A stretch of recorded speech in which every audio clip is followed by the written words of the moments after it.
We want to determine the derivative of the given function, which is a quotient of two differentiable functions. So if we let the numerator equal f and the denominator equal g, we can determine this derivative by applying the quotient rule of differentiation given here. So if we're trying to differentiate a function where the numerator is given by f and the denominator is given by g, the derivative is equal to g times f prime minus f times g prime all over g squared. It does take some time to memorize this formula, so here's a nice way to remember it.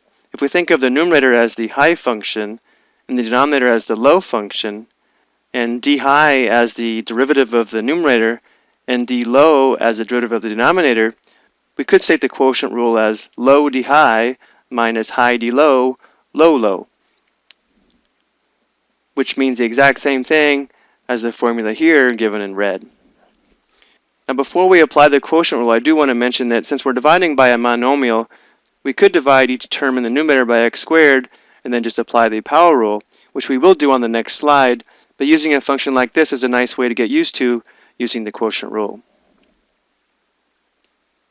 So f prime of x is going to be equal to, I always like to start with the denominator because the denominator is just the original denominator squared. So we'll have x to the second squared in our denominator, and again the numerator is going to be g times f prime, or the denominator, times the derivative of the numerator, and the derivative of x to the fifth plus 2 would be 5x to the fourth,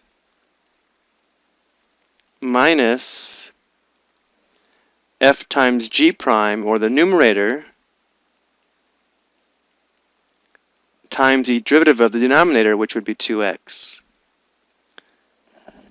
So now we're done with the calculus. We found the derivative, so now we want to simplify this function. So we'll start by eliminating the parentheses.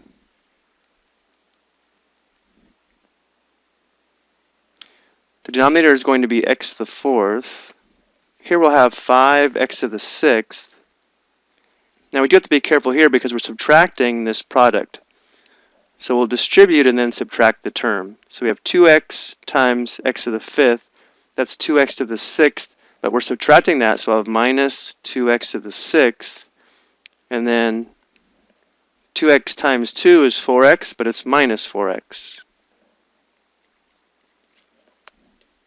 Notice how we have two like terms here, so let's combine those. We'll have 3x to the sixth minus 4x.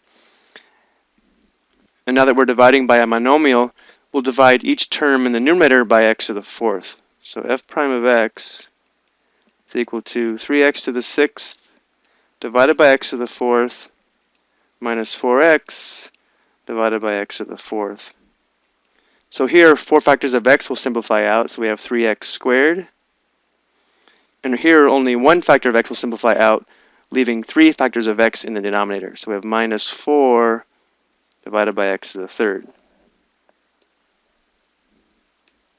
So here's our derivative function using the quotient rule. Now I do want to show the same problem without using the quotient rule, just to show the result is the same. So now instead of using the quotient rule, we'll divide each term in the numerator by x to the second. Now this only works when we're dividing by a monomial.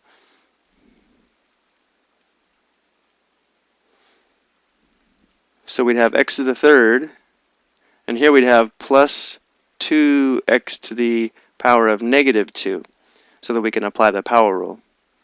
So now our derivative function would be 3x squared. This would be minus 4x to the negative 2 minus 1 is negative 3. And the last step would be to simplify this last term. So we have 3x squared. This would be minus 4 divided by x to the third. So as we expect, the derivative function is the same regardless of the technique that we use. And it does seem like this method was a lot easier for this problem, but the idea on this was to introduce the quotient rule because there are many quotients where we do have to apply the quotient rule. I hope this was helpful.